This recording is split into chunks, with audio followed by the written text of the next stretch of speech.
This is Shine 309, presented by FlySquare Media. Today's guest is the owner of Wayfinder, which focuses on leadership and sales coaching. He's also the owner of Hive 309, which is a collaborative workspace here in Bloomington, Illinois. He's the co-chair of the McLean County Chamber of Commerce Solarpreneur Resource Group. He's a husband and father. It's my pleasure to introduce our next guest, Brian Plath. What's up, Brian? How you doing, Dylan? Good. Is it just me or is it warming up in here? It's the lights. It's the lights. It's the lights. It's not that bad, but it's the lights. Ooh-wee. Oh, man. So I want to hear more about Wayfinder. Okay. And then before we hear about Wayfinder, I want to know what led you to creating Wayfinder. Like, what was your background and what makes you an authority in all things coaching and leadership? Yeah. It was a journey. So I've been running Wayfinder for a couple of years now and really enjoying it. Enjoying the coaching. It's a successful business. And my wife the other day asked me, aren't you disappointed you didn't do this sooner? And my response is I couldn't have, right? Everything that I coach and everything that I work through is built on 30 years of experience. And so I think about kind of my path and that winding road to get here. And there was always this common thread. And so I've got 30 years of leadership and sales experience, but no matter what role, no matter what company, no matter small, large, it doesn't matter. There was always this developmental element where I've always focused, even if I'm not in a primary leadership role, always focused on other people's development and meeting them where they are and helping them grow. And so this was kind of that natural progression. I was in IT consulting for 7-8 years and left right before the pandemic. And this developed over a few conversations with an old colleague. What is IT consulting? Is it that you are an IT professional? Then once you know it, you can go out and train other people or explain it or tell them how to operate better? Or what does IT consulting consist of? So without going crazy into that rabbit hole, there are when organizations, it could be any organization, right? Let's say a school district. They want to go ahead and put in new wireless access points throughout the school. Typically, they'll go through a reseller. Right? They can't go directly to the manufacturer and buy this gear. So they go through a reseller. There are large resellers with 10,000 plus employees, and there are smaller resellers. And so I worked at one of those smaller resellers, Burwood Group, where we went ahead and we would consult to help people identify what they needed to build out their networks, to be more secure, to improve their communication and collaboration, that sort of thing. And I was on the sales side of that. So I would be the one that would go out and meet with new clients and determine what their needs were and then figure out how to make it work with our organization. So then with Wayfinder now, what do you do with your leadership coaching? What does that look like? So now the reason why I launched Wayfinder is once I left, I really was starting to think through all the sales trainings that I've been in previously. And it was always these, one day brain dumps. Somebody comes in and they just unload. This is how you become a better salesperson. And the big issue with those types of things is they're never customized to the individual. They're never customized to the organization. They lack focus, right? It's always just bleh, word vomit on you. And there's no follow-up. And one of the most important elements of learning is that follow-up. It's that repetition. You need that feedback loop, right? Yeah. So I developed this methodology around a longer, more sustained coaching, working with people 3 to 6 months, sometimes longer than that, to help address the behavioral challenges that they have and help them be more effective in their role. So I launched it from a sales training perspective, and then more and more people were interested in the leadership development portion of that. And I just use the same methodology and help people grow in that regard as well. Whenever you're sitting down with the client, is it more discussion based? Do you have like infrastructure and PowerPoint slides, or how are you presenting that information to them? Sometimes if I have a group, for example, I may teach a class on time management or building a positive work culture, that sort of thing. But when I'm working with someone one-on-one, first session is always discovery, just learning more and more about them as a human, their role, their history. Everybody's got reasons for doing the things that they do and working the way that they work. And then we'll go ahead and every subsequent session is focused on helping them improve, identifying ways to grow, what challenges they're facing, maximizing their strengths. And it's very focused, no set curriculum. We may have topics that we're really honing in on, but it follows their journey.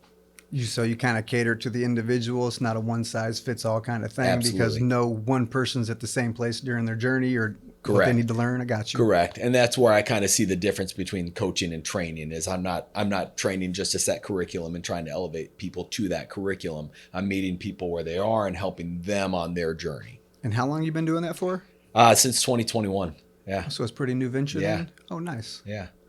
And then how much has that changed since the first, I don't want to say first year, it's only been a couple years into it, but like say Q1, Q2, like has it evolved quite a bit since then? Or is it like you're kind of doing the similar work or how's that look? It has a little bit in that we've opened up some of the different things that we're doing. So it started predominantly with that individual coaching, and some of the things that we've expanded on over time have been I help facilitate and plan retreats. So I had an organization that they were doing their end of the year business meetings, and we talked through what is this going to look like, and they kind of ran through, okay, we're going to do this, we're going to do this, we're going to do this, and I said, well, that sounds like garbage.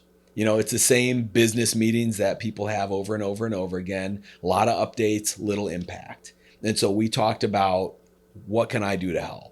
And we identified their organizational challenges, and then I carefully curated a program specifically to suit their needs and then facilitated that. And it worked out perfectly, and they're moving forward with a lot of the programs and recommendations that I made. And so that sounds like the fun side of what you that's do. absolutely the fun side. Yeah. Yeah. It was very cool. I looked on your website before you came in today, and I saw that you said retreat. So I didn't know if like Wayfinder's hosting retreats and you can come get some of this business knowledge in Bali, or it's like, I didn't know you're actually helping organizations plan their own retreats internally. Yeah, absolutely. So it's definitely connecting with organizations and supporting them in their business objectives. Did you have an entrepreneurial spirit growing up? Like, did you ever foresee you doing this? Is it something in your heart of hearts you wanted to do? It's just life and practicality got in the way, or like what in your childhood led you to this, or did you ever think you'd be doing this? Yeah, no, I have always had that entrepreneurial spirit. I was raised by my dad, single father. He teaches over at Illinois Wesleyan. And every year when we were kids, my mom, who lives in California, she would send us, a box of mistletoe. And we didn't grow up with money. We grew up on food stamps and government cheese. And so, we didn't have extra money for anything. I mean, anything. And so she would send us mistletoe, which real mistletoe doesn't look like the plastic stuff in the stores. And we would bundle it up and we would go door to door selling that for money. My dad used to run a literary magazine, and I would go ahead and sell subscriptions door to door. It's a literary magazine, so I didn't sell many. What does literary magazine mean? So it was a nonprofit magazine where he focused on, he would take submissions from people submitting poems, creative writing, short stories, that sort of thing. And then he would also interview famous people. He would interview really anybody associated with the arts. So authors, musicians, artists, that sort of thing. And so it's really interesting. He did that for over 10 years and built an impressive resume, famous people that you would know. And Bob Newhart, Jimmy Buffett, Buddy Guy, Vincent Price, people like that he was able to have access to and connect with. So we were talking movies a minute ago. That's cool. You said Vincent Price. Yeah. So then, like back home, do you got like a stack of hard copies of the old publications? I do. Yeah, they're tucked away. They're in a box in the garage, so who knows where they are. And he thought, I think, even though he wouldn't say there's any value in his signature, I think as a dad though, he signed each one, and every once in a while would do an inscription. And so that's kind of fun to have those tucked away. No, that's super cool. Yeah. Then like how many years did he do that? How many issues we talking? He did 2 a year, but for over 10 years, maybe 12 years. So that was kind of a mainstay in our household for. What time frame are we talking? Early 80s to mid 90s. So it was I was born in 1976. And so really a big stretch of time during my childhood. So that was one of those things where I saw this. It was a nonprofit magazine. So this wasn't something that made money, but it was an entrepreneurial endeavor. And so being involved with that and seeing that firsthand, that was interesting to me. And then my dad and I always garage saled and things like that. And so paying for school, one of the things I did is I had my own company buying and selling antiques and things like that. And so that was kind of that first venture just for me. that I did, and I really enjoyed that. And I all but got rid of every bit of collection that I have. The only thing I collect now is my Pez. I almost got into collecting Pez, so it's neat you say that.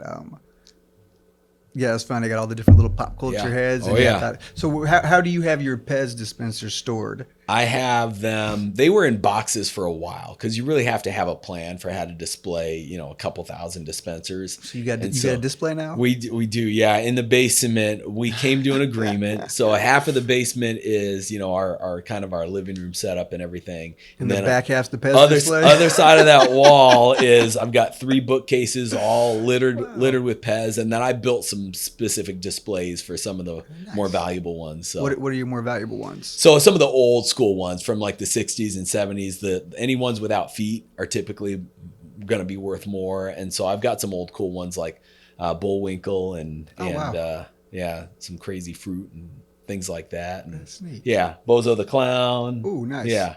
Cool ones like that. So you remember Grand Prize Game? Yeah. Oh, yeah. So my uncle was actually, my dad grew up in Chicago, and my uncle actually was a contestant on the How many buckets did I don't think he got far. They didn't win anything, but he got to do it. I remember the old Grand Prize Game. Yeah. I started Bozo's book as one of the handful I didn't finish, right? And it's basically, he's the persistence guy, right? Yeah. Ever since I was a kid, like he wouldn't take no for an answer, and that's how he wound up on TV and doing his Bozo thing. But yeah, I'm very familiar with old Bozo. It's amazing. Most of what I've earned in my life is through persistence. So I feel that. I absolutely love that, especially from a sales perspective. Oh, nice. And I think from the entrepreneurial's perspective, that is what it is, because you're going to have those ups and downs. You're going to have those days you question what you're doing. And then if you quit, you'll never know. Yeah. If you quit, you'll never get over that peak to see what the next peak is.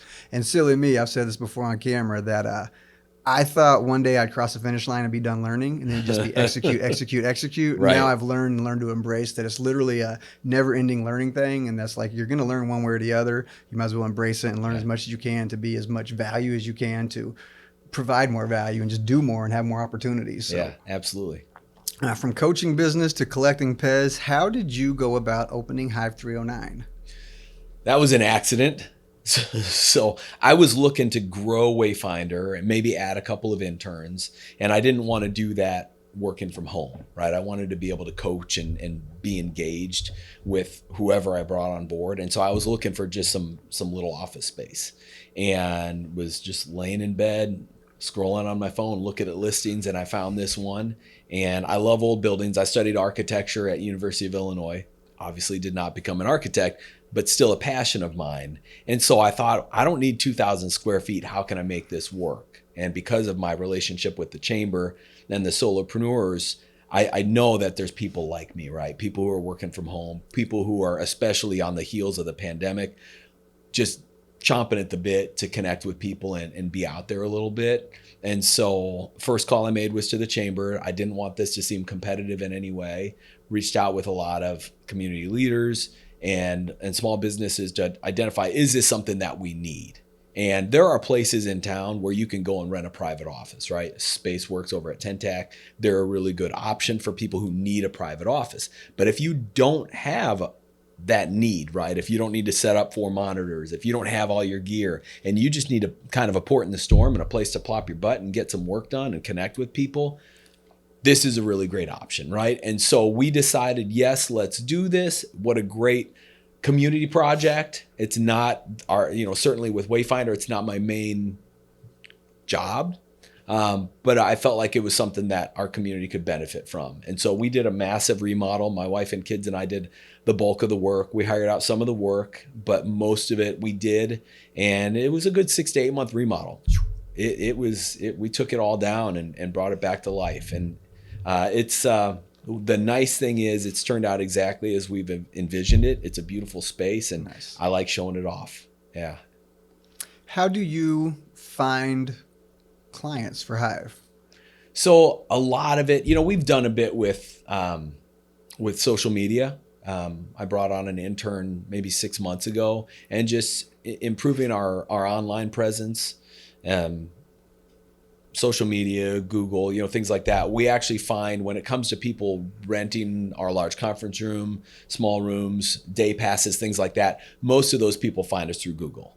Okay. And they'll give a call, and it's somebody from Portland who wants to use the space for the day. that kind of thing. When it comes to our members, that's a lot of just the local networking and making those connections. And so we've got a wide range of professionals that use the space in their own way. And it's just, you just find them through having those conversations. It's all about exposure and helping people understand what we are. And then if there's a way that we can help them grow their business, I'm all in. And then, so is that kind of word of mouth or just general who you know and network? Like you already are established in the community. You're like, oh, by the way, and now I'm doing Hive. If you ever need a spot, I might have caught wind. Do you ever do like outreach or like, did you go speak to a group and pitch this place? Or are you like, hey, let me get in a room with your board of directors and like, if you're ever at capacity, I got a spot? Or like, do you ever generate leads like that? Yeah, some. So I've talked with a couple of organizations where they are experiencing high growth. And they've got that kind of that overflow. They're at the point of hoteling. And when they don't have enough space, this is a really good corporate option. So we also have large corporations that have remote employees. They can come here instead of just working from home. Small businesses, nonprofits, it's all over. Have you secured any commitments by putting forth that effort? Yeah, absolutely. Every month we add 1 or 2 more members. And so the space just continues to grow. More and more people find us, and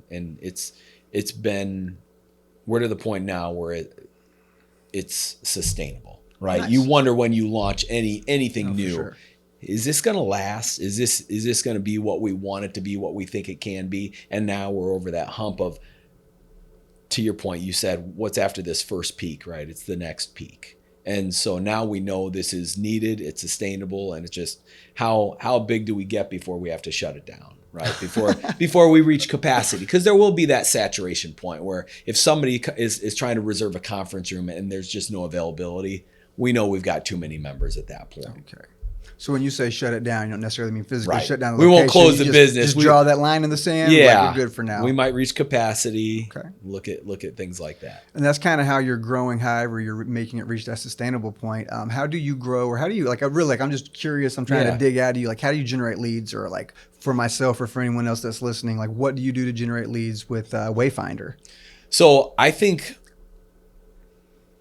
when you talk about places like, retail establishments and the way they try to bring in business, it's this omni-channel approach, right? They're on their website, they're on social, they're sending out direct mailings, they're doing this, they're doing that.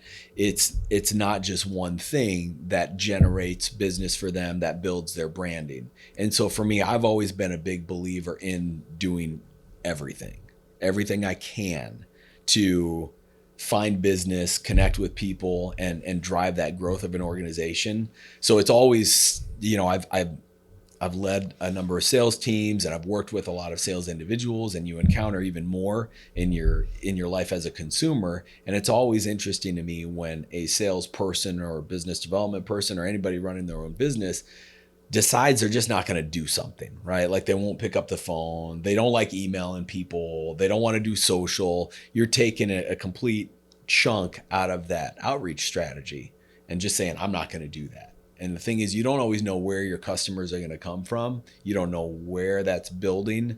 And to just remove a segment of that just doesn't make sense to me. So I've always been a big believer in everything. And so I do a little bit of social, right? I'll do the outreach on things like LinkedIn and email. I will call people to schedule time with them. I will go and meet people out at the different networking events, but it's always a very thoughtful outward approach.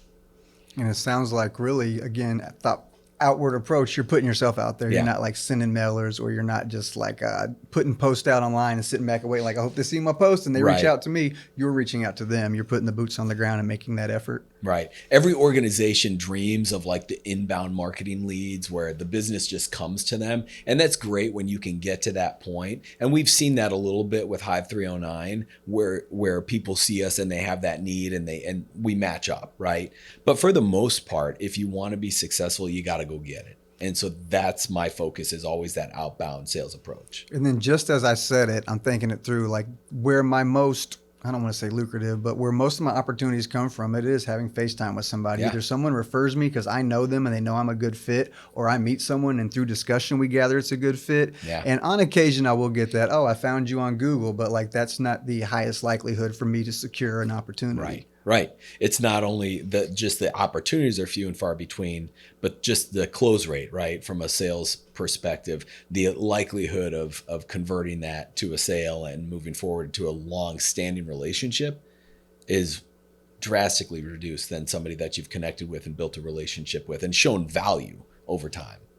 And then since you brought up sales, and maybe this is way too general, but like, is there any general sales advice you could give, or like, what do you start with your clients if you're doing sales coaching? Are there any gems you can drop, or if that's too blanketed? No. There's one that I always talk about. So I don't, again, because I get to do whatever I want. Right. That's the beauty of owning your own business. Right. I'm not a part of some franchise where I'm preaching a particular methodology from a sales perspective. It's finding what works for you and being a professional. Right. There's a lot of salespeople who like talking to people and they like the job, but they're not professionals. And that's where that drain comes from when people think about kind of the prototypical salesperson, and our bad association with that is sometimes people just don't know how to elevate. Right. But when it comes to, so I don't read a lot of sales books. I'll take nuggets. I'll learn from people. I'm always learning just like you. But when it comes to like following different influencers or reading different sales books, that's never been my thing.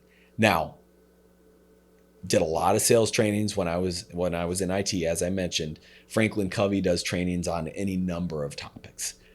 Doing a sales training, and the one thing that I took away from that 2 days, the one thing was intent is more important than technique. And so to me, someone who prides themselves on authenticity, that speaks volumes for me. So that's, people worry about like, oh, I'm afraid I'm going to say the right thing, or I'm afraid I'm not, a good enough speaker to get up in front of a group and present, or I'm scared to pick up the phone, or what if I make a mistake?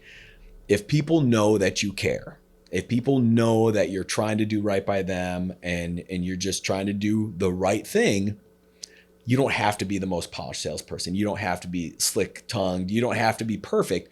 They know you care.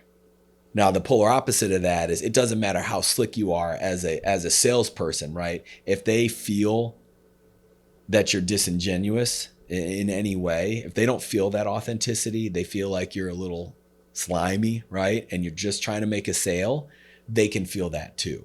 And so that's where I always coach on intent is more important than technique. Be authentic. I felt like you were coaching me right there.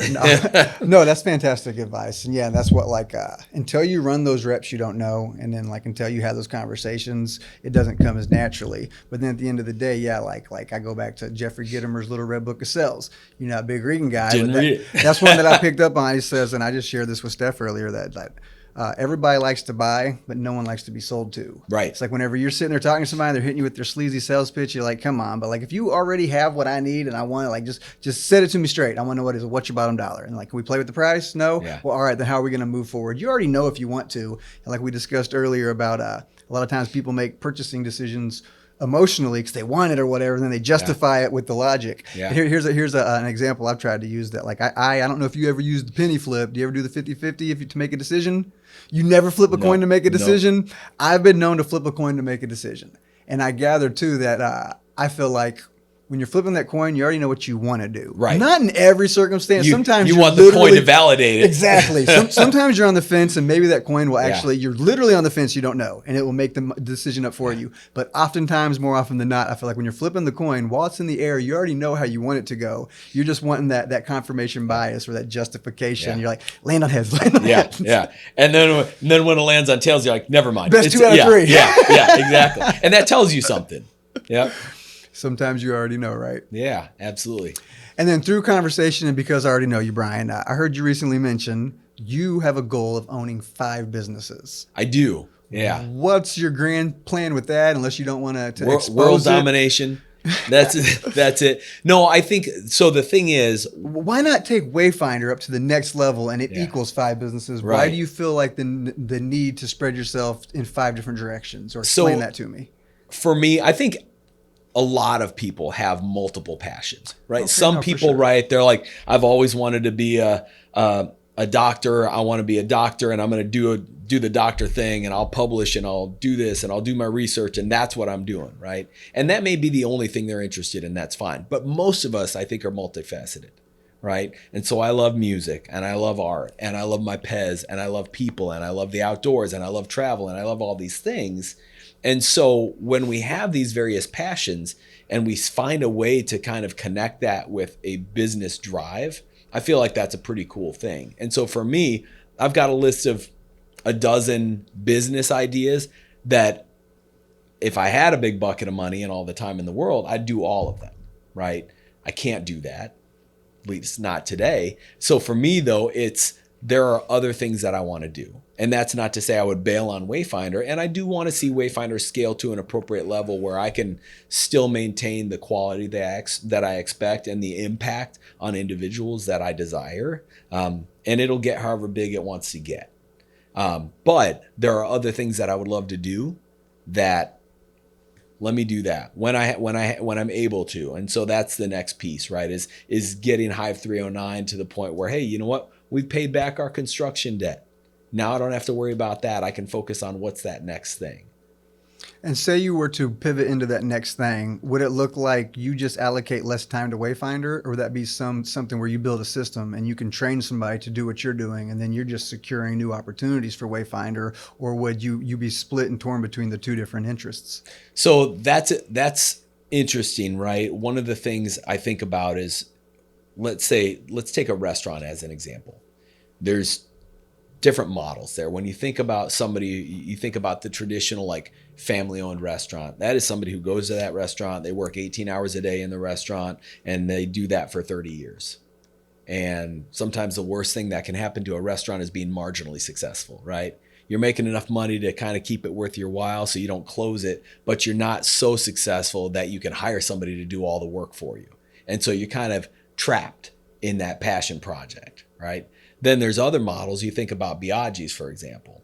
Biaggi's they knew when they started 20 years ago or however long it's been now, they planned on a franchise model. So they raised, I don't know if I'm allowed to say, they raised a certain amount of money to build that, and then started here in Bloomington and then started growing in other states. And at one point they were in over 20 states. I don't know where they are post-pandemic, but they grew purposefully. And so the people that started that were investors and people who really wanted to do that, but not be at the restaurant for 16 hours a day. So there was 20 Biaggi's locations at one time? There were more than that. Yeah. I did not know that. Colorado, all over the I did not place. know that. Yeah. Was the first one here? Yeah. And that's amazing. Yeah, their corporate office is here as well. When I spoke to Ken the other day, he mentioned them and their team, and then I had no idea, of course, as a restaurateur, to know that they operated on that level. You would speak highly of them. So wow, good for them. Yeah, it's pretty cool. And that was a purposeful decision on how they built it, right? They didn't fall into that and they didn't grow into that without a plan. Without that was their vision. And so for me, because of the way that I run my business and because of how I do it, I can go ahead and balance that, right? I could go ahead and launch that next thing and be the visionary, but not necessarily be there 16 hours a day. And that would allow me to do multiple things like Wayfinder and that next thing. Have you not landed on what the next thing is yet? I feel like you're scrutinizing because you don't want to share it publicly, or do you of your many ideas, you're like, I don't know what the next one would be. So sometimes it's all about timing, right? No, timing's everything. So when will that happen? Maybe that's next year, maybe that's 2 years, maybe that's 3. I don't know. Is it a matter of time or capital or timing again? Timing is the biggest thing. And so for me, what we'll look at, my wife and I will figure out, Alexis, what we'll look at is right now, what's the next best idea, right? What can we manage from a capital investment standpoint, from a bandwidth standpoint? What do we think based on the current climate would be the most successful option, instead of just, hey, this would be cool, I'm going to do this. Try to be as strategic as possible, minimize risk, maximize our results. And then when you said base it around, you got so many ideas you're passionate Yeah. about, right? It'd be great to monetize one. Yeah. Again, you also very openly said you don't follow these influencers, you don't Yeah. read a lot. I was inspired and influenced by Gary Vaynerchuk, Yeah. aka Gary V. And again, it did reach a point where I'm like, he's got his same 16 talking points. They're all very much so on brand, and he just says it over and over again. Which a lot of it I agree with. Yeah. And one of his big theses or theories or angles that he takes is monetize something you're passionate about. Right. And then like he goes all into an extreme. He's like, well, if you're the grass cutting guy, be the very best world-class grass cutting guy you can be. But that makes sense though. If you're killing it in the grass game, Right. then you figure out a system for it, you can franchise it. And then you could have grass cutting operations across the nation. But like, not to say who's passionate about cutting grass, but maybe you are. Maybe you grew up with your dad cutting grass and you just love seeing an old tore up yard and you can go in and sprinkle your magic on it. And now it looks like a beautiful residential space. And like, that's just your jam. And just so when you said that, it made me think of Gary. And that's the move to monetize something you're passionate about. Yeah, and I think that's the struggle for, and maybe not just small businesses, but that's a struggle with small businesses, is they are often passion driven, but not always a clear monetization plan, right? And so I think that's where you see a lot of those failures, a lot of the struggle, a lot of, did I do the right thing? Because there's not a clear path to that monetization. And that's the thing that I want to be conscious of, is it's not all about the money, but if I want to travel with my family, that takes money. If I want to for sure. buy new artwork for Hive 309, that takes money, right? And so that's a means to an end. So how do we do that? Again, back to these influencers, right? Alex Ramosi, I just heard it. He said it, and I hope I don't butcher it. He said, typically when people start businesses, it's off one of three Ps. Either something you're passionate about, a pain point, something that you struggle with your whole life. So you got firsthand feet in the dirt, like you got skin in the game, and you want to find a solution to this because it affects you personally. So then you're invested in it, and then you find a solution. You're like, "What worked for me?" I know there's other people out there. You want to evangelize it a little. No, yeah, and there's other people out there. If it's a pain point for me, it's a pain point for someone else, and now I can monetize that. So passion, pain point, and then something from previous experience. You work in an industry, just like Steph was in here. She was an accountant. You know how a system works. You know how it provides value, and you know people make money off of it within the corporate structure. Right. Well, you don't want to work within that structure, those confines, and by their set of rules. So you take that data, that experience, and you do it on your own. So yeah, with those three Ps, either through passion, pain point, or prior experience, that's how a lot of small businesses are launched. Yeah. And I think that's what's been fun about Wayfinder, is it's combined all of those three. What are your goals for Wayfinder? What are you trying to do with it? So there's some scalability there. I do have some people that I've talked to. I've got some contract employees that do some coaching on the side. I would like to go ahead at some point. I think there's the ability to scale the coaching staff and add more full-time coaches and grow geographically. I think when we talk about, we launched a sales academy this year to kind of revamp and restructure the way we coach. I was just going to ask you about the sales academies. Yeah. So the sales academy, again, is to kind of help salespeople elevate. So I mentioned before that there's kind of the salesperson who likes talking to people, but maybe isn't a professional. The average tenure for a B2B salesperson is 18 months, right? It's the turnover is 3 times that of most other professions. Is that they get burnt out and quit and pivot to a new industry, or is they just jump from organization to organization, or like? People get into sales because of these ideas, right? Number one, they like people, right? They've been told they're good with people, so that sounds good. There's typically a high earning potential in sales and a flexible schedule, right? And so for people who like people, that sounds pretty cool. Let me try that. They get a sales job, but when companies hire salespeople, they expect them to know how to sell, right? So they come on board and they get taught some basics, right? They get trained on maybe the product they're selling or the service they're selling, but they're not taught and developed into a professional salesperson. So you'll see these people go and it's widespread, right? Go anywhere, work there. It's harder than they thought it was going to be. And either they're not making enough money to be successful and they decide to leave in 6 months, 8 months, whatever it is, or they're not meeting the lofty goals set by the organization. And so after 6 months or a year, the organization cuts them loose. Oftentimes it's mismatched expectations, right? Companies love to recruit based on target earnings. If you go ahead and this, and this is how much money you're going to make. The reality is you're not going to your first year. but people don't talk about that, right? They lure you with the on-target earnings. You come in, it's a struggle, right? And then you're gone. It also takes time to ramp up business and close deals. In IT, it might be 6 months, it might be 18 months to close a deal. It might be longer than that. So even if you get lucky and you develop some leads and some opportunities right out of the gate, they may not close year one. And so you're just put in a bad position. Companies put a target on people's backs, and it's an unrealistic approach at times. And so for me, it's this sales academy is taking people who are, whether they're straight salespeople or not, right? One of our current participants is a business owner that isn't comfortable with some of the sales elements of owning his own business. So we're working on those types of things.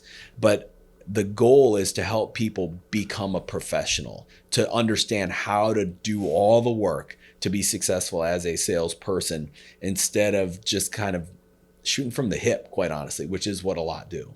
And like you said, the expectations and just people, I assume folks know getting into sales, you'll hear that. You got to get 100 no's for one yes. Yeah. You have to have a tough skin for it. And it really does develop character. Yeah. Like being in front of people, like you get, and it's not just a no. A lot of times people are rude. Yeah. And part of it depends on your sales pitch and your approach and how you're going about it. Are you door to door? Are you cold calling? Is it through networking events? But sales is hard. It's rough. And it takes a certain individual to thrive in that environment. Like some people can sustain and they survive and they'll bounce around and do whatever, but it takes a certain individual to thrive in that environment. It's really interesting. As much as some people will scoff at salespeople and things like that, number one, it's the engine that drives most organizations. And number two, we need them. We need salespeople just the same way we need people who are really great at the operational side of things, the technical side of things. You look at any one business, there's always this battle between service and sales, right? Sales is lazy and they overpromise. Service is too slow and they're keeping me from hitting my goals. I've seen that meme. No, bottom line is they all need to work together, right? Every organization is only built on the success of the team. And it's very common where there's just these constant battles that create discord and reduce your opportunity, your ability to close sales. I got a sales story for you. I almost took a sales position. So I graduated from Southern Illinois University. Yeah. It worked out so that I owed them 3 credit hours when I was done, when I graduated. But they let me walk with my class because I was going to get those 3 credit hours by doing an internship. And they had lined me up with an internship in LA. I was super excited. I'm from the Midwest. I've traveled a little bit, but I'd never been out west. Yeah. And despite your politics, despite your whatever you feel about the West Coast and Hollywood in itself, like I feel like it's anyway, there's a lot of negative connotations that follow Hollywood, right? I wasn't thinking about any of that. I was just trying to work in my industry and be creative. And they had the internship lady, and I went down and I told her, I'm like, I'm trying to get work when I go out there. I was 10 years older than all my peers because I'm prior service military. Yep. And I was like, I'm not here to play. Like, put me somewhere that they're going to hire me. So all the kids went and worked for AFI, American Film Institute. Yep. We stayed in Burbank. Their location was 2 blocks away. So they'd all carpool. All 4 of them would hop in one car and drive 2 blocks. Well, the place I was trying to seek employment was in Santa Monica. So from Burbank to Santa Monica, I don't remember how many miles it is, but with the commute, at a minimum is about an hour. Yeah. In the heavy traffic, 5 o'clock or 9 o'clock traffic, it'd be 2 hours some days, both ways. And I was in my car by myself, not with any of my peers splitting gas, not carpooling. And so I would drive an hour to 2 hours there, spend a 10-hour day, and then drive an hour to 2 hours back and wake up the next day and do it all over again. And I was trying to get work in LA. And then before I went out there, I heard people that they would say, they'd be like, oh, everything's too expensive. It's too far apart. It's all who you know and everybody's backstabbing. All I heard was excuses. I was like, you don't know me. You don't know what I've done, what I'm capable of. I'm going to go make it work. Yeah, no. So the internship didn't work out. It didn't lead to employment, right? Sure. I'd asked the guy, and I get his position. He was the line producer. He was the money man. He wasn't the producer, executive producer, whose actually money it was. He's the producer who did all the budgets and determined what everything cost. So he was the buffer between the money. And he was who I need to ask, am I going to get this job or not? And he dangled a carrot in front of me. He's like, well, at the end of your internship, come and re-talk to me and we'll see where you're at with it and what you're trying to do. Okay, that gave me hope. That sounded good. We're going to have this conversation in 2 months and I'm going to get this job. So I was there every day. 2-hour commute back and forth, working 10-hour days for free for these guys. And I'm not mad at them for it. It's part of the game. but they did not offer me a position. So at the time I wasn't crushed, but I was super disappointed. And I was like, well, I'm not ready to leave LA yet. So then our internship was over and I couldn't stay at that apartment anymore. So I had to go find an apartment. I spent $500 for a spare bedroom. Yeah. And I wound up in Alhambra, which is like the town south of Pasadena.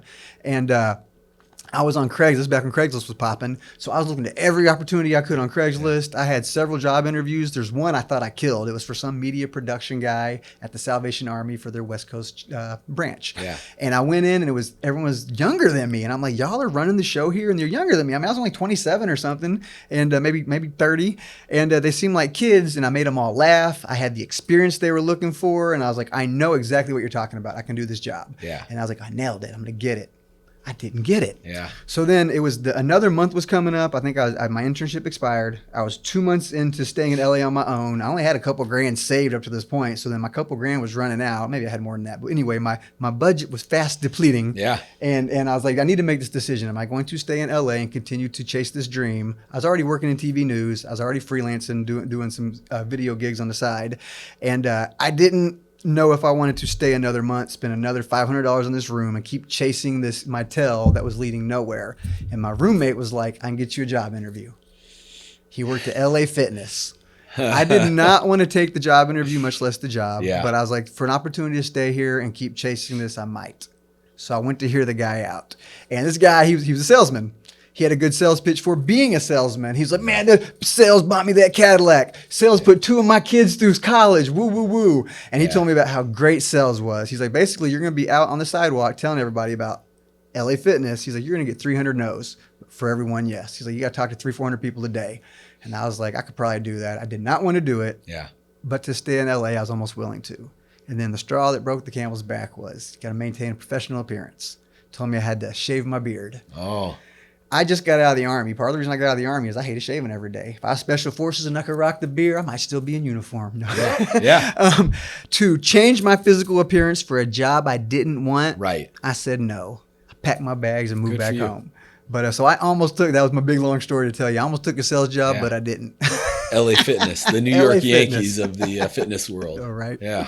But yeah, so whenever, and then I know too, like I'm in sales and I wear so many hats with Fly Square Media, and a lot of what I do is sales. And I see my best, like we said before, cold calls aren't going to get you there.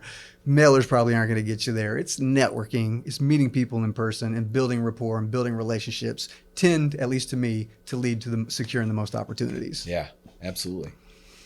I love it. That was a mouthful. So how long were you in California? Let's see, about 5 months. Okay. Yeah. Just long enough to have your heart broken. No, right? Well, then the funny part about it too is the housing thing. I think it was Oak Brook. The word oak was in it. It supposedly was the same. That's what they pitch it to. Like, come stay where the stars stay. It's like whenever they want to wine and dine somebody, they come put you up in this little condominium, multiple, whatever you call it, complex. And I guess Lindsay Lohan stayed there back when she was a teeny bopper, and they brought her out before she was Lindsay Lohan, right? Yeah. Like, Lindsay Lohan stayed here. I forget now. There was like a list of stars Yeah. who had stayed in this very place, and it was so cool. And you're like, you're in Burbank. You could literally, I go to the Taco Bell across the street from the Warner Brothers lot. And I'm sitting there in line waiting for my burrito, and you could look up and see the water tower with the Bugs Bunny WB thing. I'm just like, I'm here. Yeah. I'm doing it. No one's going to stop me. And yeah, they stopped me. I guess I didn't want it enough. No, you know what? I like what you said though about when you were talking about the other interns and the fact that all they saw were obstacles, right? And you ultimately came back here, and that's fine, right? I mean, it didn't work out, but that wasn't your vision. You didn't just see obstacles. We were trying to find a way to make it work. And I imagine, like, part of it too, when you're there, they're like, well, what do you want to do? You have to define what you want to do to pursue it, right? And I was going, okay, I just want to be working in the industry. Right. And now, no, of course, fucking hindsight's 2020. But looking back, I get it. If I would have been like, oh no, like I love camera department. Editing's not my favorite. You know where I wound up? Hanging out with the editors, because that was who was in-house there. Right. And I kind of made buddies with one of the editors. So then he explained the editing super well to me, and I get it. Well, now it's funny because I operate my own production thing, and editing's my least favorite component of it. And I love being in the field. I love shooting. I should have gravitated toward camera department and been right next to the camera guys the whole time, but I played the game backwards. Yeah. I think that's difficult when you talk about like knowing what you want so you can go after it, especially, and it's no wonder that young people struggle with trying to find like what's next for them. 50 years ago, 70 years ago, what do you want to be when you grow up? I want to be a doctor. I want to be a teacher. I want to be a nurse, like whatever, right? There were only like 10 choices. Now there's like business analyst, this. I mean, there's so many, we don't even know what people do, right? And so now it's really funny when you talk to and interview college students or college graduates, they give you things like, well, what do you want to do? I want a job in business. They have no idea. And I get it. If somebody says, I want to get a job in IT.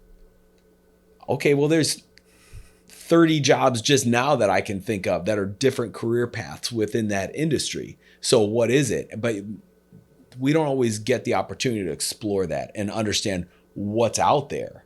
And so now you're making it's like going to a restaurant and picking off a menu when there's nothing there. You're just like, I'll take that. You have no idea what it is. You have no idea. And so that, I think, that's where people kind of get lost. And there's not a great way that I've seen to help educate people and help them understand what their options are. You get that first job because that's the job you were able to get. And then there's the momentum of your career that takes you where you just are going naturally. And I think that's where we see a lot of disconnect. I think that's why we see people unhappy with their jobs, is because it doesn't match their passions, right? You just get a job because you needed one and now you're off and running. And we don't have enough conversations around career development and passion and is this the right fit and what do you really want to be doing? That's why you need to consume more Gary Vaynerchuk. That's another one of his theses. He says, like, young people, you got to try stuff. Yeah. You don't know what you like until you try it. And that's what I tell my nephews. And like I got a 16-year-old and 18-year-old nephew, maybe 17 and 19 here when their birthdays hit. And no one knows what they want to do until they do it. And you're like, oh, wait, like I can make a living off of this? Yeah. And like those people who do find it, the younger you find it, the better. And that brings me back to another point. I took a note here. You said you wanted to do it sooner. You couldn't do Wayfinder till now. Right. Timing's everything. You needed that life experience. You needed the timing to be right. I'm sure financially and just you got a family. There's several reasons that made it so that it had to be when it was, right? Yeah. And then there's so many times that like I see younger people doing what I'm doing now. And I'm like, you're 20 years ahead of me, and a piece of me envies that. But part of me too recognizes that when I was in my 20s, I was much more irresponsible. I was partying and I didn't have any clear direction. And it's just like you said too, I have a lot of freedom. I build my own schedule. I do what I want when I want for the most part, other than fulfilling commitments. Right. I can do whatever I want whenever I want. I could not have this freedom 20 years ago. I would have been too reckless with it and I would have screwed it up. Yeah. It's hard not to screw it up now. Yeah, absolutely. That's the thing is people like the idea of a flexible schedule, but a lot of people need the structure. They need deadlines. They need somebody pushing them. And so to self-motivate as an entrepreneur, that's one of those things that I think people struggle with. Even people who do it, right? They struggle to stay on path.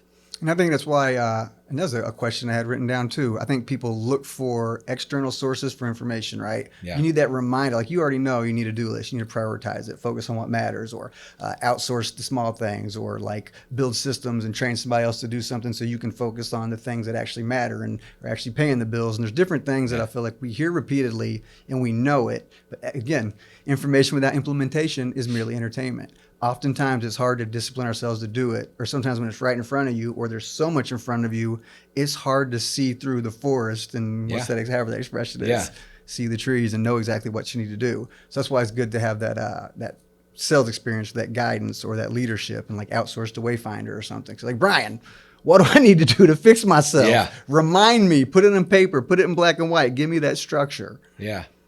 You know, I want to get back. You mentioned about Gary Vee, right? Like finding that passion, find what you like and everything. I think people are so afraid of failure that they're so afraid of choosing wrong. And so there's that analysis paralysis where people are afraid to take the wrong job. And so it's really difficult. And so people just kind of stay where they are. They don't want to pick the wrong profession. They don't want to pick the wrong school. They don't want to, we have too many choices, and that limits our ability to make decisions, but it also limits our happiness.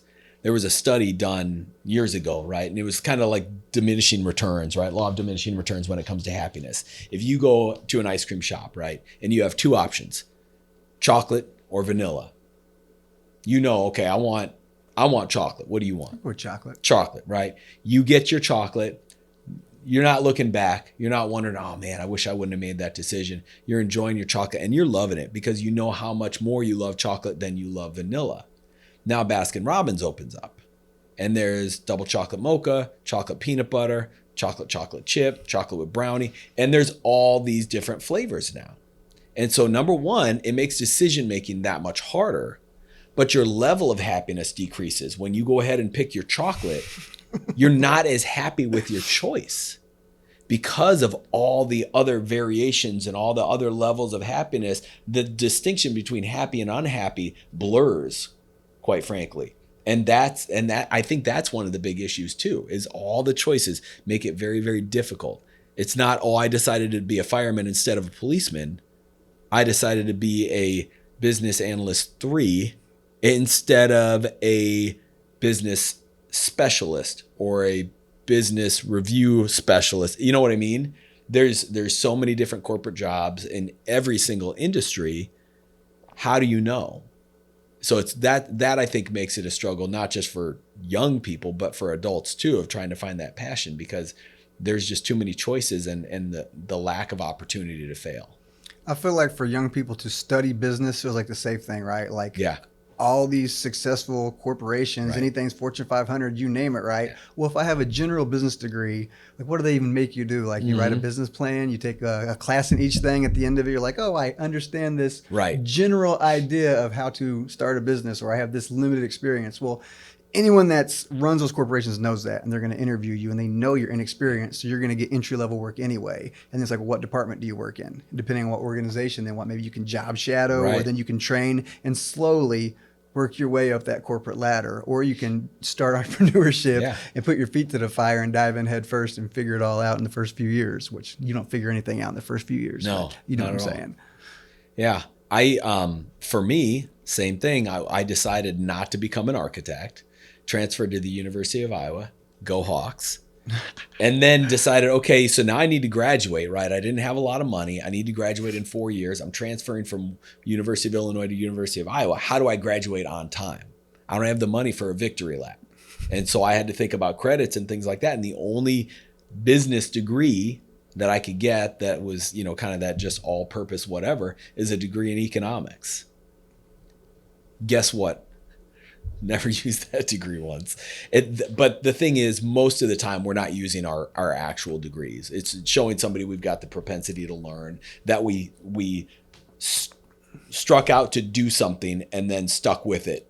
You right? can show For up on 4 time. You can years. fulfill commitments. Yeah, You can be a absolutely. member of group, do group work. Yeah, I think people always get ashamed or embarrassed by the fact that they didn't use their degree. I worked at State Farm for 5 years, and if you look at the 30 of us that started in a unit together, one person out of those 30 got a degree in risk management, right?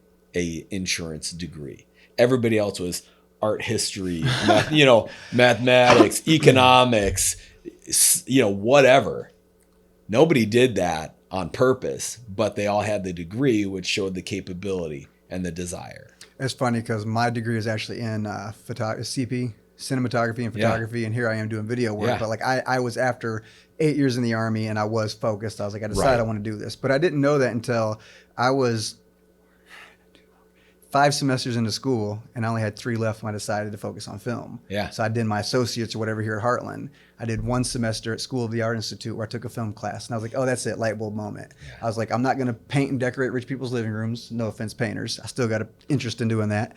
But I was like, I can find a home here. I think you've heard me tell this version of the story before. I'm like, they got camera department. They got art Yeah. department. They got sound. I was like, I can make a living being a creative doing this. And again, I went to Hollywood. I thought I'd be a cog in a machine. I didn't know I'd come home and build my own machine. But then now I see by the way I work and the way I communicate, like I think this ended up being the right move for me. Yeah. And there's no glass ceiling. I'm not stuck at a day rate. So here's the thing. Some of those kids that I interned with, it's a program. Every year they're churning out these interns, right?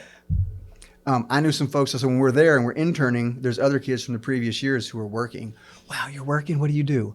I knew a guy who worked on The Voice. Sounds cool. You're interning in LA. You work on a national television show? Yeah. Wow. He was an AP or a PA, production assistant. And you get day rates.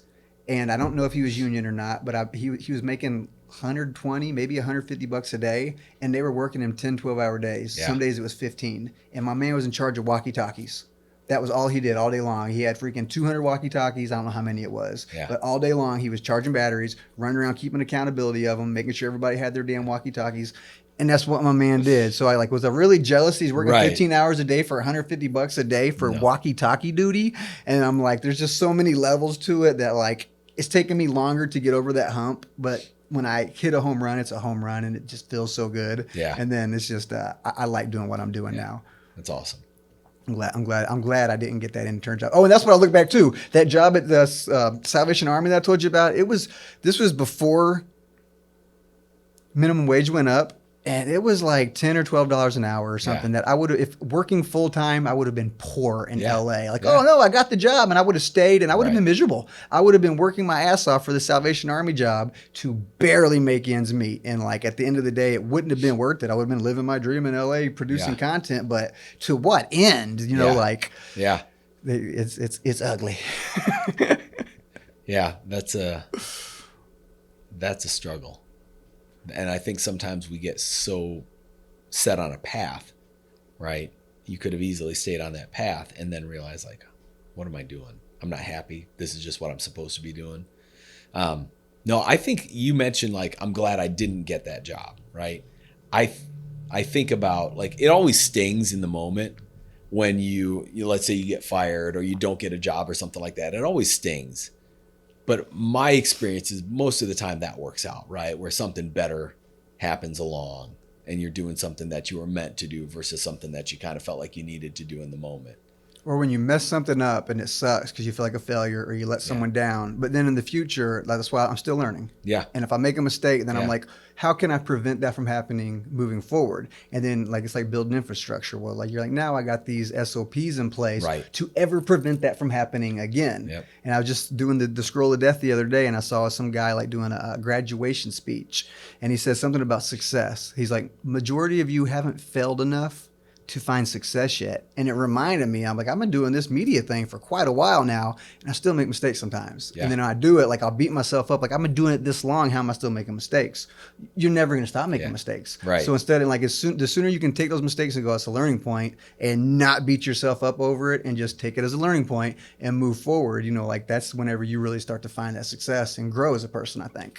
Yeah, I was just working with doing some group coaching yesterday, actually. And that's what we were talking about, is giving yourself a little bit of grace in that moment, knowing it's okay to make mistakes. It's okay to be on this learning journey and not get so frustrated. And it's okay to get frustrated too, right? Be frustrated, but just acknowledge and embrace that. If you're frustrated, that means you're learning. That's that attached emotion when it comes to our learning. I think when you care, that's a good sign. Yeah. Because if you didn't care, you're like, I don't care, F that guy. Right. Oh, that's how you operate? That's the wrong way to do it. I'm going to get my money. I don't care if I mess that up. No, whenever it eats at you and you're like, man, why did it go that way? And you're like, I need to prevent that from happening again. That's a sign of growth as a person and as a business person. And that's where you build and learn and grow from. I think the caring is a key thing. I know you and I have talked about things like public speaking, right? And, being nervous in front of other people. I think it's good to be nervous, right? Because again, that shows you care, right? You care enough to do a good job. You care enough to present yourself in a certain way. You care enough to shine, right? I just had this conversation the other day. There was a parenting challenge that came up. And I wanted to bounce it off another parent to say, you got older kids. Have you had experience with this? And then in that conversation, we kind of talked it out. And I agreed. I was like, really, we're in the information gathering portion of it. Can't go and I can't come up with a course of action yet until I know more. And then I drew that conclusion through talking it through, right? And then while we were talking about it, I was like I feel like this is good parenting in that I care. I care enough to seek out answers from other parents. Yeah. It's bugging me. I'm not just like, oh, he'll figure it out himself, or here's the first rash explanation. Go do this, execute this away.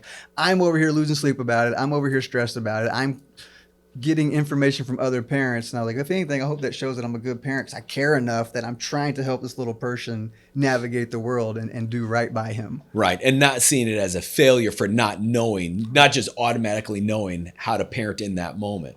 I agree 100%. Versus especially the person whose parent's not even in the picture, is a parent who doesn't try or doesn't help her. Yeah. That's wonderful. Thank you, Brian. No. Congratulations on the enormity of your success. Well, coming from a business coach and leader, and that's high praise. Yeah. Thank you. Oh, we may leave that in there. Probably will. That was a fun moment. I wasn't sure. I almost didn't bring those tacos. I'm sorry you're hungry. I'm so glad I brought those. No, I would have gave you one. I'm sorry. I would have gave you a taco. Smoothie. I'm trying to lose like 5 pounds. Honestly. Are you? Yeah. Do you feel overweight? Just like that? No, 5 pounds it's honestly because I want to continue playing soccer, right? Oh, yeah. And you can 5 pounds. I can feel it in my knees, right? And so if I can get just a little bit stronger and a little bit trimmer. Right, that contributes to it. I mean, there's a small vanity element to it, right? You know, you're on the beach at spring break. You know what I mean? I mean, I think all of us have a little bit of vanity, unless we've just given up. But for me, a lot of it is just health and feeling good and being a good example, and you know, showing kids even like you can always set a goal and achieve it. You know, things like that. Well, for me, it was all vanity. That's why I worked out. It wasn't like, part of me, I actually recognize that if you continue to work out even a little bit, it helps you as you get older. You maintain that muscle stability, and it helps your bones and everything. But like whenever I'm working out, it's not like, so when I'm 80, I can open my own can of freaking pickles. Right. I'm trying to look good when I take my shirt off. You're looking in. You're like. No, that's exactly why, right? I want to look good while I'm taking the jar off. No, exactly. Flexing. No, exactly. I was gonna just this isn't for the camera, just for you and I. I don't eat fruit. I will maybe eat an apple or a banana, but Gary Vaynerchuk told you not to eat fruit. He eats blueberries by the handful, and I've looked. There's like 3. There's like lion's mane's really good for you. Lion's mane's mushrooms. Yeah. They're like great for your neurology, whatever the fuck, your nervous system. Yeah. And I've read that blueberries in particular are strong antioxidants. Yes. But they it'll grow your brain. Yeah. It'll fix those whatever. I'm talking science. That's why I don't say it on camera. Yeah. It'll fix your shit though, right? Yeah. And I'm not going to eat blueberries. I put them in a smoothie all day though. Yeah. And that's I'm not going to eat pineapple. I'm not going to, all these fruits I will never eat, but I make smoothies now, and I try to have at least 2 or 3 a week, and I love my smoothies. Yeah. Oh. So there's a place, there's that mushroom farm in town. No, I didn't. And they grow lion's mane. Oh, no shit. Yeah. It's cool. We got a tour. And nice. It's pretty neat. They just have them in this room, and they have like a bag of it could be like. Where's the mushroom? I'll look it up. Mushroom Farm, Bloomington, or where is it? Yeah, it's in the warehouse district, there's like the overpass and a couple of those warehouses south of downtown Bloomington. There is you'll see it. I think it's maybe blue or green, but one of those barrel buildings. Okay. Used to be like a chop shop. I think it was like an illegal chop shop, and now it's like primordial mushrooms, and they basically they'll have a plastic bag full of it's like mulch basically, just some growing medium, and then they put the spores in the bag, and they give it some moisture or whatever, and then they just cut a slit in the top of the bag, and then out grows the mushrooms, and they harvest it, and they grow another mushroom, and they harvest it, and maybe a third, but otherwise then they just chuck that and get rid of it, because after a certain point of time, it's leached all the nutrients and things like that, and now it's useless. But they'll sell them to restaurants. There's a couple different mushrooms that they grow there, but it's pretty cool seeing them up close. They're just so beautiful. Mushrooms are another one that I'm not going to eat mushrooms. Melissa likes mushrooms. Put recently, them in a smoothie? I haven't, but I've considered it. I was trying the mushroom coffee. Yeah. I want to consume some mushrooms, but I like my was it Death Wish? My Death Wish coffee. You tried it? Death Wish coffee is the jam. No. It even says dangerously strong or something. It's really strong. And then the one I got has chocolate nodes. Yeah. It's delicious. It's my favorite coffee. Oh, that's right. I knew that. You're missing out, man. Yeah. Is it because of the caffeine or the flavor? Or why don't you drink coffee? Caffeine never affected me. So even in college, when people are drinking coffee to stay up late at night and everything, I could have 6 Dr. Peppers and pass out. Well, that's my thing. Hold that thought. I've never been I had a Pepsi. Oh, I'm wired. I've never felt like Pepsi did it. Yeah. Like soda pop. No, not even Mountain Dew. But you give me some coffee. I just almost didn't like it. I'll be all jittery and uncomfortable, but you get used to coffee. It's like anything. I went for coffee with some friends in college, right? And they're all getting their coffees. I'm like, they got chocolate covered espresso beans. I'll have those. And I ate the whole damn bag, right? Went and took a nap. It just, I don't know. I think I was over sugared as a kid. I would always eat all of my Halloween candy in one day, basically. My dad would try and hide it, and I'd find it in the closet. I'd climb up, get it, and then just unload. And so, it just never got into that habit. It's not that I haven't had coffee. I'll drink it in those situational moments. So went to Paris years ago. I'll have a cafe Olay, sitting at a cafe in Paris, right? Or a Cuban coffee in Miami. Ooh, coladas? Sí, que bueno. Dude, coladas. My buddy turned me on to those. Yeah. And then they have a spot in Chicago called Cafecito. Yeah. And I'm sure there's other places, but it's the place I know locally to get freaking coladas. Yeah. And I look forward to it. It's those are incredible. But that's all. So that's it, right? So for me, it's just in that moment, like that immersive culture type of thing versus a habit. I have my own bad habits, right? But so that what are your bad habits, Brian? I used to chew my fingernails. I used to too. I don't anymore. So I quit actually. So this is a fake tooth right here. Oh no. Shit. And I had a new one put on, and the one I did, it just didn't align exactly like I used to chew my nails till I was 21, and then quit cold turkey. I quit just a few years ago. Yeah. I literally bit my nails for like 30 years to the point I kind of deformed my fingers. Like I gnawed them so bad they looked terrible, and I got little bony fingers anyway. Yeah. And I used to be so embarrassed the way my hands looked. And even now they look kind of crazy, but they look way better than they did. Yeah. And so I'd say I'm proud of myself. But like, dude, you bite your nails for 30 years. Yeah. All I knew as an adult was having mangled ass fingers, and now I got nails on all my fingers. I'm proud. I don't know if I have any other. So I like to drink. I like to have a drink, right? But I don't drink. Like we'll do the happy hours and things like that. But I don't go home and like have a couple beers, right? Like some guys I know, like they'll come home and have 3 beers and whatever. Like I might drink once every 2 weeks, or I might drink 3 nights in a row, depending on things like that. I love a good cigar, but that might be once every 6 months. I have my vices, but nothing that is like an addiction where I'm just like always doing this or always doing that, which I like. I like the variety in my life, so that's good. And I can't afford to be addicted to Pez, so they're not free.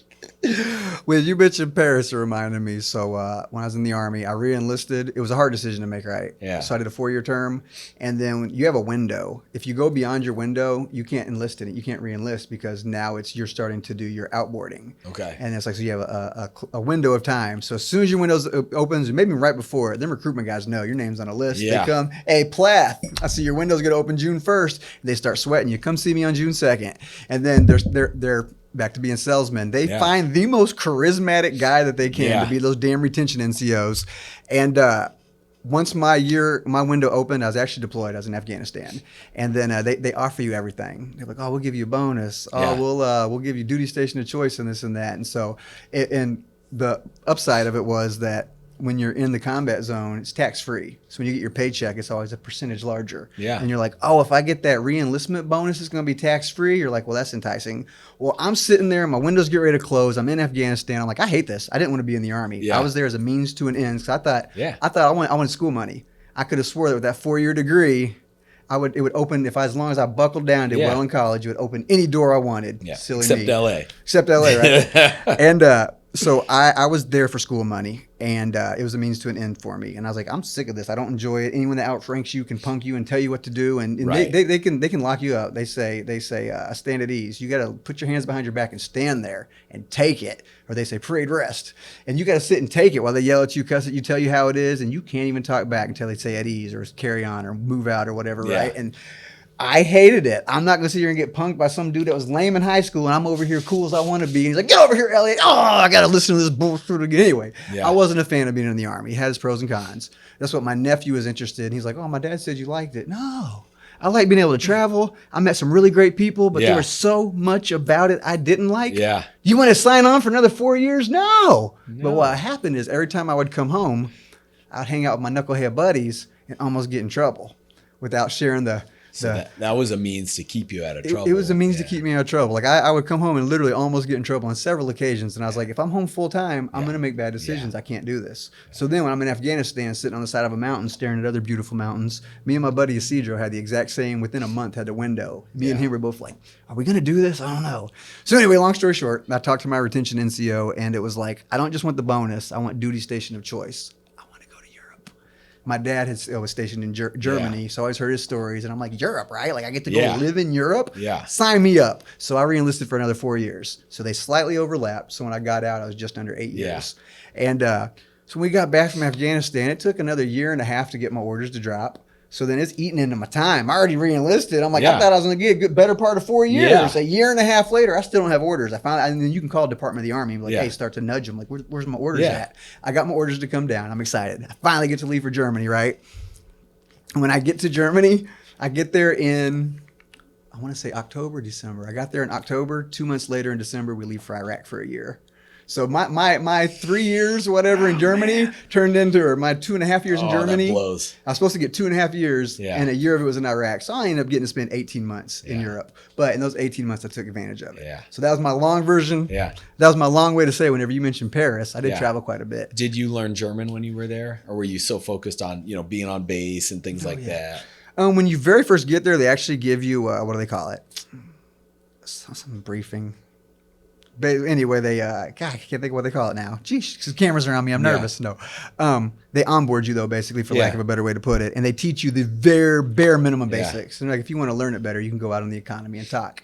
And I knew some words. I knew some vocabulary, but I wasn't good with the sentence structure. Yeah. It was like I took 2 years of Spanish. The first year I killed. I already had the vocabulary and basic sentence structure. I could talk to you like a kindergartner. But then when you start doing prepositional phrases and all the different past, present tenses, they lost me, and I didn't do well in the second year of Spanish. Yeah. But the same thing for German. Like, I knew some phrases and some things just to be polite when I was out in the world, but I wasn't conversational by any means. But I did travel, and then when I went to Italy, growing up on mobster movies, I couldn't wait to go eat some Italian food. Yeah. I was underwhelmed. Yeah. But then when you said Paris, this is what this whole story was for. I had the best lasagna I've ever eaten across from the Louvre. We're sitting there and we went and it was like, I was like, you're in Paris. Like, why'd you order lasagna? Like, I don't know, is what the one word I recognized on the menu. Because I didn't know what else I was going to get. And it was fantastic. So I gave you that big, long story to tell you I was overseas and I had the best lasagna ever when I was in Paris. You know what? I'll tell you this. I was underwhelmed by the food in Italy. It's not that I don't like Italian food either, right? I do, and maybe we didn't eat at the right places, whatever it is, right? But, and also too, when you're traveling and doing, Americans, I think we're so like, give me a sandwich. We're so used to some like quick and easy food and lunches and breakfasts and things like that, like 3 meals, and like nothing's open where we were, nothing's open in the morning. So it's like, where's my breakfast options? You get like a crummy pastry or something like that. Say croissant. And then nothing for like nothing for lunch or like where's like give me a sandwich. It was the same way in parts of Brazil where you're like, now dinners are great, right? But where are my breakfast and lunch options? Like, fat Americans, man, we want to eat all day, every day. And they just want to eat at dinner. Well, I struggle with 2 things. One, being a picky eater. Yeah. And then 2, the language barrier. You go and the menu's all in a foreign language and you don't want to be the ignorant, ugly American, like, no sabe nada. Like, I can't read this. I don't know what it says. I'm like, well, you could recognize a word, right? Lasagna. Forget about it. Run the lasagna. Yeah. But I was, in my younger years, I was there to party and see the sights. Yeah. And I would come back from a weekend excursion and be like, oh, you went to Greece? They're like, oh, how was the food? I drank beers and ate at McDonald's. They're like, you ate at McDonald's in Greece? I'm like, I understood the menu. I wanted a greasy burger to soak up the beer. You know what I'm saying? Like, I wasn't there for the cuisine, and I was a picky eater. And now, 20 years later, I eat a lot of food I didn't used to eat, and I should have, would have, could have eaten all that wonderful stuff. But back then, I'd find the closest McDonald's. That's funny. Have you eaten at the Signature Cafe yet? No. Okay, so it's Mediterranean food. It's so good. So it's right by, where Krispy Kreme Drive is, like by Bremer Jewelry and stuff like that. They've only been open like 6 months. Does it look kind of like Disney? Not that, no. So I think he changed the font. The Signature India Cafe or Signature India over by like Benny's, that is the Disney font. And I think that used to be his. He sold it. Okay. Same guy. Okay. He's coming in tomorrow, I think, actually. He wants me to do some coaching with him. Nice. But he opened this other place and it's good. And it's a lot of food. I mean, I got a big old bowl. It's like Mediterranean style through the Chipotle method of like, what's your protein? Nice. What's your this? And they'll guide you through. I'm like, well, what do you recommend? Oh, nice. And I had and it was probably $12. He paid because he was hosting me, right? It was probably $12 and it was so freaking good. And it was a ton of food. There was a spot in Germany. So we're in Germany, and then we lived on the barracks. We lived on base. And then in the next town over, Spetzigen, they had a Greek spot that everybody liked to go to. And they had the sweet red wine. Yeah. And I used to overindulge in that red wine. But they had, and again, I wasn't big on eating out and eating the different local cuisines, but Yeah. I would try. They had a chicken kebab there, and it's considered it was Mediterranean food. Yeah. And it was really, when you said that, Yeah. it made me think of that. So I might have to Yeah. check them out. Hey, while we're still on camera and everything, what's your most embarrassing moment? Oh, that's tricky. Wow. I got too many to pick one. Give me one. I can tell you that one right there. It was hilarious. While we're in that restaurant in Svetzingen, Yeah. I overindulged in the red wine. Yeah. And I didn't even think I was sick at the time. I got up because I genuinely had to go pee. So I get up to go use the restroom, and then it just hits me. I threw up in the urinal, and then it's a urinal. I'm standing up, and it splashes and goes everywhere. It gets all over me, and then I'm like, oh, this is embarrassing. So Yeah. look in the mirror, clean myself up, and I go and sit back down. And then I don't remember exactly how it worked out, but no one knew it was me. And literally, they thought like another guy came out or whatever. They accused another guy of doing it, and like he got kicked out. And I'm sitting there the whole time, Yeah. so I'm like, oh my God, it was me. I'm the one that, and someone else got blamed for it. So I'm not sure if that was my embarrassing moment or his. What about you, since we're putting each other on blast? Wait, did you frame that because you wanted me to ask you? No, Okay. no. I just, you get to ask all the questions, so I wanted to throw one nice, at you. nice. I'll give one of my first embarrassing moments. There's another one I can tell you some other time. It's just a longer story. But it was in high school, and I was feeling sick, right? Wintertime, something's going around. And I told my gym teacher, he was a hard ass, Don Anderson. And I told him, I'm sick, man. I'm coughing, hacking up. Bloomington? Yeah. I might know And Don and Anderson.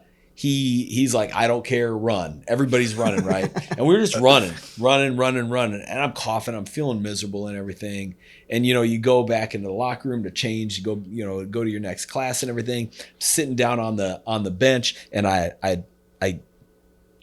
have my jeans on, right, just around my ankles, ready to pull my jeans up, and I start having a coughing fit, right? I'm coughing, bleh, and I puke all over my jeans. And so I had to spend the rest of the day in my gym clothes. And it was and you know what? My wife, we went to high school together. She doesn't remember it. So obviously it wasn't like a big deal, but for me it was one of those like little trauma moments, right? That embarrassing moment. You're like, I told you I was sick, dude. Like, come on. He didn't I didn't care. know if you were like, I had to wear my pukey jeans the rest of the No, day. No, you rocked the shorts. I wore my too short gym shorts. That's funny. And that's one to flip a negative into a positive, right? That like now you look back and laugh on Yeah. it. Back then, like, were you Yeah. humiliated? You're like, oh my God, I'm the only kid in his gym clothes. Everyone knows. I They're all know. gonna make fun of me. Yeah. And my wife, she doesn't even remember it. So that's that. I just asked her about that the other day, just out of curiosity, because we were talking about embarrassing moments with my son's basketball team. And I'm like, you know what? I think we always look at it through a different optic, and she just didn't care. I just heard that on one of these podcast interviews. A guy was talking about just that like you gotta laugh at yourself now. Like in the moment, maybe it's the back to the living in fear kind of thing. That like when you're embarrassed in the moment, it seems terrible, and it's like, oh, they're all gonna laugh at me. Well, everyone has embarrassing moments, and once you can move past it and look back and laugh at it, like it's place of growth or whatever. Yep. And then the quote I just heard, and then maybe we'll get you up out of here. They said, when you look at fear, it looks like a mile wide and a mile long. It's usually only an inch deep. Yeah. So when you step into it and you step out of fear, Yeah. you're like, oh, it wasn't even that bad. Yeah. Wasn't even that bad. Yeah. That's it. All you got to do is jump. All you got to do is jump. I think that's a good note to end it on. Yeah. Brian, Yeah. thank you so much for your time. This is great. Thank you. I appreciate it. I appreciate Had a lot of fun. you. Me too. We'll have to do it again sometime. Yeah. That sounds good.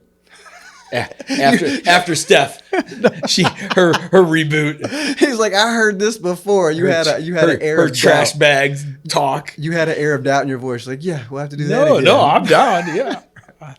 Absolutely. Thanks a lot. All right. You got to get packed up. You're right. Let me get out of here. I know how long it takes you to disassemble all this business. No, really no. Thank you so much. Yeah, it was my pleasure. That was I had awesome, fun. man. Jumped out in this fresh gear. Next year was my best year. This year was my flex on. Like a shoe deal with a check on. Might be like a Nike with a